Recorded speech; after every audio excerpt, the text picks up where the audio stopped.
Hi friends, welcome to my channel. ಎಲ್ಲ ಹೇಗಿದ್ದೀರಾ?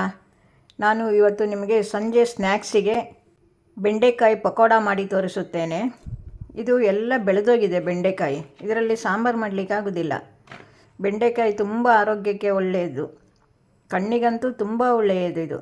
ಹಾಗಾಗಿ ಬಿಸಾಡುವ ಮನಸ್ಸಿಲ್ಲ. ಇದನ್ನು ಏನು ಮಾಡಬೇಕಂದ್ರೆ ಸಣ್ಣದಾಗಿ ಕಟ್ ಮಾಡಿಕೊಂಡು ಬರುವ ಬೆಂಡೆಕಾಯನ್ನೆಲ್ಲ ಚೆನ್ನಾಗಿ ತೊಳೆದುಕೊಳ್ಳುವ. ಚೆನ್ನಾಗಿ ಅದರದ್ದು ಕಸ ಎಲ್ಲ ಹೋಗಬೇಕು. ಬೆಂಡೆಕಾಯಿ ಕಟ್ ಮಾಡಿದ ಮೇಲೆ ಯಾವತ್ತೂ ತೊಳೆಯಬಾರದು ಬೆಂಡೆಕಾಯನ್ನು, ಅದು ನೋಳಿ ಬರುತ್ತದೆ. ಹಾಗಾಗಿ ಕಟ್ ಮಾಡುವ ಮೊದಲೇ ತೊಳೆದುಕೊಳ್ಳಬೇಕು.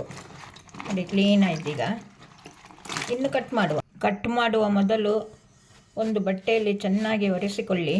ಅದರದ್ದು ನೀರಿನ ಪಸೆ ಎಲ್ಲ ಹೋಗಬೇಕು, ಇಲ್ಲದರೆ ಅಂಟು ಬೀಳುತ್ತದೆ, ಚೆನ್ನಾಗಿರುವುದಿಲ್ಲ.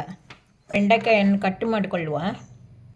ನಡುವಿಗೆ ಹೀಗೆ ಪೀಸ್ ಮಾಡಿಕೊಳ್ಳಬೇಕು.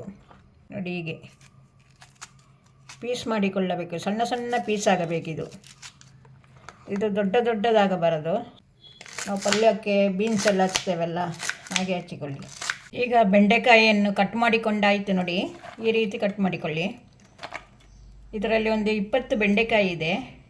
ಇದಕ್ಕೆ ನೋಡಿ ಇಷ್ಟು ಖಾರ ಪುಡಿ ಹಾಕುತ್ತಿದ್ದೇನೆ. ಖಾರ ನಿಮಗೆ ಎಷ್ಟು ಬೇಕೋ ಅಷ್ಟು ಹಾಕ್ಕೊಳ್ಳಿ. ನೋಡಿ, ಅರಿಶಿನ ಒಂದು 1/4 ಚಮಚ, ಇಂಗು ಒಂದು 3 ಚಿಟಿಕೆ, ಉಪ್ಪು ಹಾಕಿಕೊಳ್ಳಿ ಎಷ್ಟು ಬೇಕೋ ರುಚಿಗೆ ತಕ್ಕಷ್ಟು.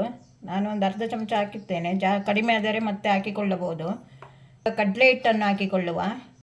ಒಂದು ಅರ್ಧ ಚಮಚ ಜೀರಿಗೆ ಹಾಕಿಕೊಳ್ಳಿ. ಜೀರಿಗೆ ಎಲ್ಲದಕ್ಕೂ ತುಂಬ ಒಳ್ಳೆಯದು, ಹಾಗಾಗಿ ಅರ್ಧ ಚಮಚ ಜೀರಿಗೆ ಹಾಕಿಕೊಳ್ಳಿ. 3/4 ಬೌಲ್ ಕಡಲೆ ಹಿಟ್ಟು. ಇದನ್ನು ಹೀಗೆ ಕಲಸುವ. ಬೆಂಡೆಕಾಯಿಯಲ್ಲಿ ಸ್ವಲ್ಪ ನೀರಿನ ಪಸೆ ಇರುತ್ತದೆ. ಮತ್ತು ಲಾಸ್ಟಿಗೆ ನೀರು ಹಾಕಿಕೊಳ್ಳಿ. ತುಂಬ ನೀರು ಹಾಕಬಾರದು. ಈಗ ಸ್ವಲ್ಪವೇ ನೀರು ಹಾಕಿಕೊಂಡು ಕಲಸುವ. ಮೆಣಸಿನ ಪುಡಿ ಬೇಕಾದರೆ ಹಾಕಿಕೊಳ್ಳಿ, ನಿಮಗೆ ಖಾರಕ್ಕೆ ಬೇಕಾದರೆ. ಬೆಂಡೆಕಾಯಿ ಸ್ವಲ್ಪ ಸಪ್ಪೆ, ಹಾಗಾಗಿ ಖಾರ ಬೇಕಾಗುತ್ತದೆ. ಹೀಗೆ ಮಾಡಿಕೊಳ್ಳಿ, ತುಂಬ ರುಚಿಯಾಗಿರುತ್ತದೆ. ನೋಡಿ, ಇಷ್ಟು ಗಟ್ಟಿ ಬರಬೇಕು. ನೀರು ಮಾಡಿಕೊಳ್ಳಬೇಡಿ, ಇಷ್ಟು ಗಟ್ಟಿ ಬರಬೇಕು. ಇಂಗು ಸ್ವಲ್ಪ ಜಾಸ್ತಿಯೇ ಇರಲಿ, ಇಂಗಿದು ಪರಿಮಳ ಇರುತ್ತದೆ. ನೋಡಿ, ಈ ರೀತಿ ಕಲಸಿಕೊಳ್ಳಿ. ಬೆಂಡಿಂಗಿಗೆ ಸ್ವಲ್ಪ ಕಡಲೆ ಹಿಟ್ಟು ಕಮ್ಮಿ ಆದರೆ ಸ್ವಲ್ಪ ಹಾಕಿಕೊಂಡು ಕಲಸಿಕೊಳ್ಳಿ. ಎಣ್ಣೆಯಲ್ಲಿ ಹಾಕಿ ಕಾಯಿಸುವ.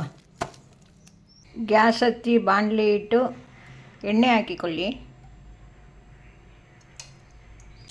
ಈ ರೀತಿ ಎಣ್ಣೆಗೆ ಬಿಡಿ. ನೋಡಿ, ನಿಮಗೆ ಎಷ್ಟು ದೊಡ್ಡದು ಬೇಕೋ ಅಷ್ಟು ದೊಡ್ಡದು ಬಿಟ್ಟುಕೊಳ್ಳಿ. ತುಂಬ ಆರೋಗ್ಯಕ್ಕೆ ಒಳ್ಳೆಯದು. ಹೀಗೆ ಮಾಡಿಕೊಂಡು ತಿನ್ನಿ. ನೋಡಿ, ಒಂದು ನಿಮಿಷ ಆದ ಮೇಲೆ ಹೀಗೆ ತಿರುಗಿಸಿಕೊಳ್ಳಬೇಕು. ಬೆಂಡೆಕಾಯಿಯಲ್ಲಿ ಕಡಿಮೆ ಕ್ಯಾಲರಿ ಇರುವುದರಿಂದ ತೂಕ ಕಡಿಮೆ ಆಗಲು ತುಂಬ ಸುಲಭವಾಗುತ್ತದೆ. ಇದು ಪ್ರಯೋಜನವಾಗುತ್ತದೆ. ಮತ್ತು ಸಕ್ಕರೆ ಅಂಶ ಕಡಿಮೆ ಮಾಡುತ್ತದೆ. ಇದು ಸಕ್ಕರೆ ಜಾಸ್ತಿ ಇದ್ದವರಿಗೆ ಸಕ್ಕರೆ ಕಡಿಮೆ ಮಾಡಿ ತೂಕ ಕಡಿಮೆ ಮಾಡುತ್ತದೆ. ಇದು ಜೀರ್ಣಶಕ್ತಿಗೆ, ಹೃದಯದ ಸಂಬಂಧ ರೋಗಗಳಿಗೆ ಎಲ್ಲ ತುಂಬ ಒಳ್ಳೆಯದು ಬೆಂಡೆಕಾಯಿ. ಹಾಗಾಗಿ ಬೆಂಡೆಕಾಯಿ ಸಾಂಬಾರು, ಬೆಂಡೆಕಾಯಿ ಪಲ್ಯ ಹೀಗೆಲ್ಲ ಮಾಡಿಕೊಂಡು ತಿನ್ನಿ. ನಮ್ಮ ಆರೋಗ್ಯವನ್ನು ನಾವೇ ಕಾಪಾಡಿಕೊಳ್ಳಬೇಕು. ಎಣ್ಣೆಗೆ ಬಿಟ್ಟ ಮೇಲೆ 1 ನಿಮಿಷ ತಿರುಗಿಸಬೇಡಿ. 1 ನಿಮಿಷ ಆದ ಮೇಲೆ ತಿರುಗಿಸಬೇಕು. ಅದು ಅಡಿ ಬಿಡಬೇಕು. ನೋಡಿ, ಈ ರೀತಿ ಗೋಲ್ಡನ್ ಬಣ್ಣ ಬರಬೇಕು. ಸರಿ ಕಾಯಬೇಕು, ಅವಸರ ಮಾಡಬೇಡಿ. ಸರಿ ಕಾದ ಮೇಲೆ ತೆಗೆಯಿರಿ. ಇದು ನೀವು ಮಾಡಿಕೊಳ್ಳಿ ಫ್ರೆಂಡ್ಸ್, ತುಂಬ ಚೆನ್ನಾಗಿರುತ್ತದೆ. ಮಾಡಿಕೊಂಡು ಚೆನ್ನಾಗಿದ್ದರೆ ನನಗೆ ಕಮೆಂಟ್ ಮಾಡಿ ತಿಳಿಸಿ. ಸಬ್ಸ್ಕ್ರೈಬ್ ಮಾಡಿಕೊಳ್ಳಿ. ಬೇರೆಯವರಿಗೆ ಸಹ ಶೇರ್ ಮಾಡಿ, ಲೈಕ್ ಮಾಡಿ.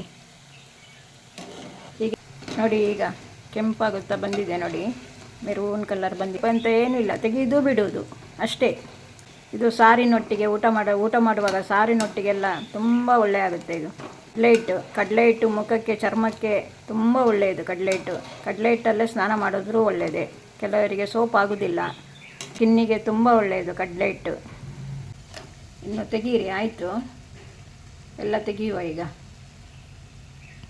ಇದಕ್ಕೆ ನಾನು ಕರಿಬೇವಿನ ಎಲೆ, ಹಸಿಮೆಣಸಿನಕಾಯಿ, ಈರುಳ್ಳಿ ಏನೂ ಹಾಕಿಲ್ಲ ಫ್ರೆಂಡ್ಸ್. ಏನೂ ಹಾಕದೆ ಸಹ ಮಾಡಬಹುದು. ಹಸಿಮೆಣಸಿನಕಾಯಿ, ಕರಿಬೇವಿನ ಎಲೆ ಎಲ್ಲ ಬಾವಿಗೆ ಸಿಗುತ್ತದೆ. ಕೆಲವರಿಗೆ ಅದು ಇಷ್ಟವಾಗುವುದಿಲ್ಲ, ಹಾಗಾಗಿ ನಾನು ಹಾಕಲಿಲ್ಲ. ಖಾರ ಪುಡಿ ಮಾತ್ರ ಹಾಕಿದ್ದೇನೆ. ಪಕೋಡ ರೆಡಿ ಆಯಿತು ನೋಡಿ, ಎಷ್ಟು ಒಳ್ಳೆ ಬಂದಿದೆ ಪಕೋಡ ನೋಡಿ.